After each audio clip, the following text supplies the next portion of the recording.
Hey crafty friends, it's Jeannie, and today I'm sharing this frameless shaker card featuring two sets from Not Too Shabby, Pumpkin Spice Everything and You, Me, and Pumpkin Spice. These are definitely fall themed cards. I'm using only a couple of elements from each stamp set, but it creates a very autumny card. For the first portion, I am stamping out the 3 leaves to create a full background, and I'm using Fadeout ink because I wanted to try a technique using ink on top of it and letting it absorb into the Fadeout ink and creating a subtle background. So next, I'm also stamping the little pumpkin set using Fadeout ink because I'm going to go in with some no-line coloring. For my no-line coloring, I will go in with the darkest color to mark off the shadows because you don't have the bold black outline kind of defining those shadows for you. So that's the first thing I like to do because I don't want to lose the image and I want to be able to know exactly where I'm going to place the shadows. So as I do that, I'm going to go in with my second darkest color and kind of work my way out to my lightest color. I like to work in sections, especially if the image is a little bit larger. This pumpkin is a bit larger and there's a lot of surface space, so I just did the top portion first and then worked my way down to the bottom portion. And as I'm watching myself color this again and doing this voiceover, I realized that I didn't put in the details from the scarf, so I'm gonna have to go back in and add that detail later. Those are the smaller things that you kind of forget because it gets lost. I didn't want to use my Copic markers to color in the little lines of the scarves until after, and I completely forgot. But I did just want to work with the pumpkin first because it was the largest surface area. For all my no-line coloring, I use the same technique, going in with the darkest and working my way out to the lightest. And you get more comfortable as you practice coloring more and more. And it's taken me a while to get to this point where I'm comfortable doing so. But I like to pick images that are a little bit larger and don't have very fine details. And it's also a good idea to already be comfortable with the color combinations that you like to use. As an example, when I'm coloring the large leaf on the side of the pumpkin, I had some trouble because I picked colors that didn't really work well together and I changed the combination in between. I had to go in multiple times to get the color I wanted. And sometimes it's just easier knowing what your shadows are and then what your mid-tone color is and what your lightest color is. For the coffee cups, the white part, you just use grays. It will look gray, but later when you put it up against color, it does look white. So usually whenever I want to color something white, I'll use C3, C1, and C00. And as long as you leave a little area that's completely white and untouched, it will look white later on. I did speed this up because I don't know, I need to fix my camera angles for my coloring. I realized that I hold my Copic marker straight up. So it's very hard to see when I color, and I don't have a camera that can film from the side or at like a slant. I have this mic mount that has a screw and I screwed in my camera to it and it points straight down. And because I hold my Copic marker straight up, it's really hard to see like where I'm coloring. So I apologize, but I hope that you see the little steps in where I'm adding color and how the color combinations come together. Hopefully this is somewhat helpful for you as I walk you through this. Sometimes I just like talk over the coloring because it's pretty self-explanatory. Once you've watched a few of my videos, you'll see the same techniques, and I like to include it just in case, you know, a new person is coming and watching this video and they can understand the technique and the way I personally color. I definitely love this little set. I thought it was just so perfect for fall. Fall is my favorite time of the year because I just love the chill in the air. And yes, I live in San Francisco, but it's not always cold. San Francisco has that weather where it is foggy and cold, but I love that fall chill that comes into the air and you just know it's fall. For San Francisco, our summertime is actually not in the typical summer months like June and July. Our nicer weather actually happens around September, October.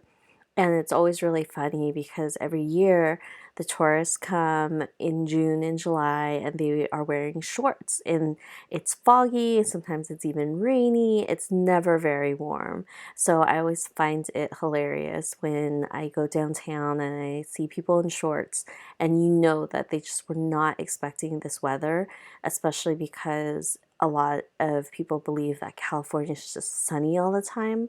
San Francisco is definitely not sunny all the time. I grew up here, so I'm used to the fog every day. I live maybe 30 blocks from the ocean, so I can even hear the foghorns going off when it's extra foggy. I just really love fall time. I love that it leads up to the holidays. I love Thanksgiving.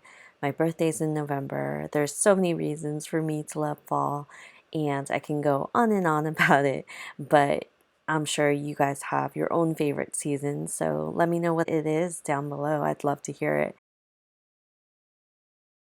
For the background of this card, I had stamped the leafy images using Fadeout Ink, and I'm using Ink on 3's Atelier Ink to blend autumn fall colored background. So I went in with Marilyn red, Marigold orange, bee sting yellow, and it was a little bit more vibrant than I really wanted it. So when I finished it, I actually pulled out Twiggy Brown and kind of went over everything just to dull down the color a little bit more, and it definitely looked more fall-like. So I am also going in and splattering water everywhere. These inks are water reactive, so you can lift up the color once you add water to it. I also wanted to add a little bit of interest, so I went in with my Finetec watercolors and added a bit of gold splatter and red splatter. I had originally wanted to create a vellum shaker, but I thought that this was just too pretty to cover up, so I wanted the leafy images to stand out a little bit more. So I took the leaf images, used the Atelier inks, and stamped them all over the images. So I used Goddess Green, Twiggy Brown, and Marilyn Red, just so you can see the images a little bit better.